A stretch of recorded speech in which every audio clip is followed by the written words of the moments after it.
Hi, Dr. Milky back with another message about plantar fasciitis. Of course, in my car again, and unfortunately bundled up a little bit more.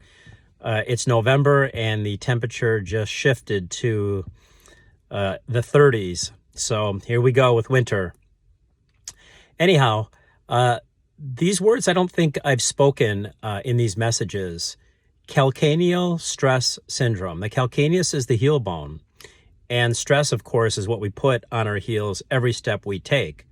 And there's a syndrome where the calcaneus, the bottom of the heel, can become very, very irritated and literally inflamed. Yes, a bone can become inflamed. And to the point where it can cause the same kind of pain that someone would get with plantar fasciitis. So it can be difficult to distinguish between whether you have plantar fasciitis pain or whether you have calcaneal stress syndrome pain.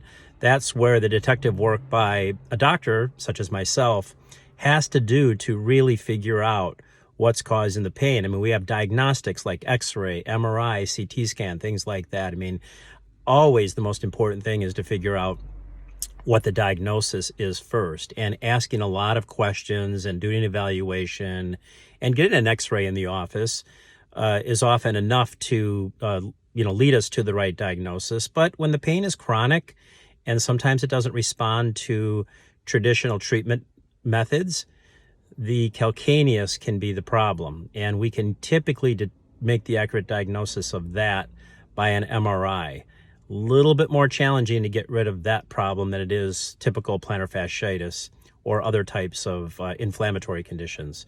So the bottom line is that the pain in your heel, especially if you've had it for more than 6 months, which many of you watching this have, or a year, or even longer than that, it might not just be the plantar fascia. It could be the plantar fascia, it could be the nerve, it can be the calcaneus, it can be everything. So you just got to be careful with letting this go too long. See you next time.